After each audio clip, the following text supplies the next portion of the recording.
Crimea is a peninsula that sits in the Black Sea, positioned south of Ukraine and west of Russia. He is connected to mainland Ukraine by a narrow strip of land and is bordered to the northeast by the Sea of Azov, into the southwest by the Blacks. See, the region's strategic location between Europe and Asia has made it a hotly contested area throughout history, with various empires and countries, such as the Greeks, Byzantines, Ottoman Empire, and the Russian Empire having ruled over it. This video will delve into the Crimean War, which was fought between the alliance of Ottoman Britain, France, and Russia as a VA for supremacy in the Baltic Sea area. In the early 1800s, the Ottoman Empire occupied a large area that encompassed many countries, from the Mediterranean to the Red Sea, and extended to the Persian Gulf and the Black Sea, including Crimea.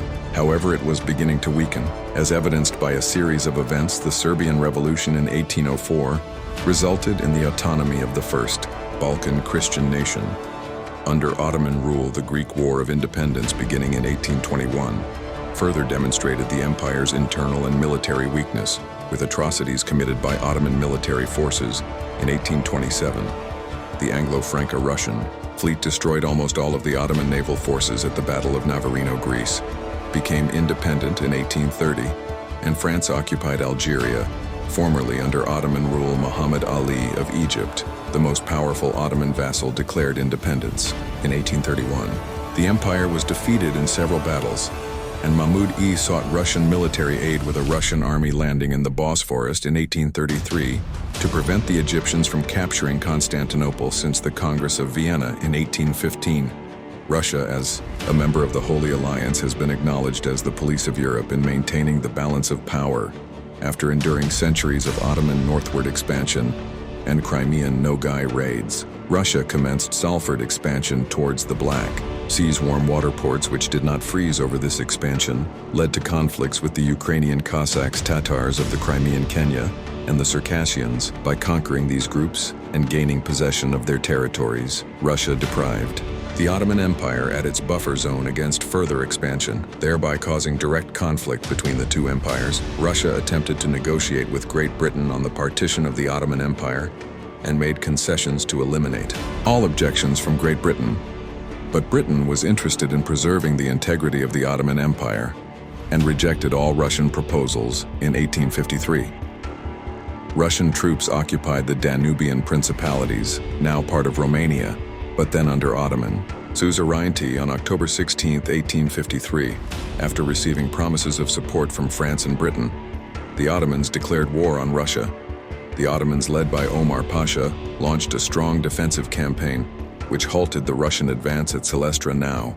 In Bulgaria, meanwhile, in a separate action, the Russians laid siege to the fort town of Kars in the Ottoman Empire. The Ottomans attempted to reinforce the garrison, but were thwarted by a Russian fleet at the Battle of Sinop in November 1853. Fearing the collapse of the Ottoman Empire in January 1854, the British and French fleets entered the Black Sea to intervene. They traveled north to Varna by June 1854, just in time for the Russians to abandon Silestra after a minor skirmish at Constance. Constanta. The Allied commanders decided to attack Sevastopol, Russia's main naval base in the Black Sea located in Crimea. Following extensive preparations, Allied forces landed on the peninsula in September 1854 and marched southward, winning the Battle of Alma. On September 20th, on October 25th, the Russians launched a counterattack in the Battle of Balaclava, which was successfully repulsed but resulted in serious depletion of British forces. In November 1854. A second Russian counterattack at Increment ended in a stalemate by 1855. The Italian Kingdom of Sardinia sent an expeditionary force to Crimea, sided with France, Britain, and the Ottoman Empire. The front settled into the siege of Sevastopol, involving brutal conditions. For troops on both sides, the Russian army had heavily fortified the port, and the Allied forces had difficulty penetrating the defenses. After a long and grueling campaign, the Allies managed to capture Sevastopol, which was a major victory for the Allied cause. Isolated and facing a bleak prospect of invasion by the West if the war continued, Russia sued for peace in March 1856. France and Britain welcomed the development. Owing to the conflict's domestic unpopularity, the Crimean War came to an end with the signing of the Treaty of Paris on March 30, 1856. The treaty was signed by representatives of Britain, France, Russia, Sardinia, and the Ottoman Empire. The treaty recognized the integrity of the Ottoman Empire and established a neutral zone in the Black Sea. It forbade Russia to base warships in the Black Sea. It also granted freedom of navigation on the Danube River and the right of the Ottoman Empire to protect its Christian subjects. In addition, the treaty recognized the rights of all Christians in the Ottoman Empire and established a commission to oversee the construction of a new Christian church. In Jerusalem, the reasons for both sides to end the war were that they had reached a military stalemate resulting in heavy casualties for the Allied forces and the Russian army. The conflict had also taken a toll on the economies of all belligerent powers and disrupted trade and commerce. International pressure was mounting, with several European powers becoming increasingly concerned about the escalating conflict in the Crimea, additionally growing public discontent in Britain and France with the government's handling of the conflict, as well as the poor conditions faced by soldiers on both sides, raised humanitarian concerns. These factors led to both sides seeking an end to the conflict and negotiating a peace settlement. The Crimean War was a significant turning point in modern warfare. It was one of the first conflicts to use modern technologies such as explosive naval shells, railways, and telegraphs, which fundamentally changed the nature of warfare.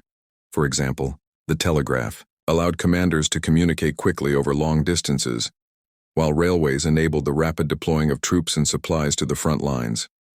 The Crimean War was also one of the first conflicts to be extensively documented in written reports and photographs. The reports, which were often critical of the military and political leadership, revealed logistical, medical, and tactical failures that had serious consequences for the troops on the ground. One of the most notable failures was the lack of proper medical care for the wounded, which resulted in thousands of unnecessary deaths. This led to a demand for the professionalization of medicine, and Florence Nightingale became a symbol of that movement. Florence Nightingale, a British nurse, traveled to the Crimea to treat the wounded soldiers. She gained worldwide attention for pioneering modern nursing and for her advocacy for improved medical care for soldiers. Her efforts led to significant changes in the way that wounded soldiers were treated, including the establishment of military hospitals, the training of nurses, and the development of better sanitary conditions. Today, Florence Nightingale is widely regarded as the founder of modern nursing, and her legacy continues to inspire nurses and medical professionals around the world. The Crimean War marked a turning point for the Russian Empire. The war weakened the Imperial Russian army, drained the treasury, and undermined Russia's influence in Europe. The empire would take decades to recover. Russia's humiliation forced its educated allies to identify its problems and to recognize the need for fundamental reforms. They saw rapid modernization as the sole way to recover the empire's status as a European power. The war thus became a catalyst for reforms of Russia's social institutions, including the abolition of serfdom and overhauls in the justice system, local self-government, education, and military service.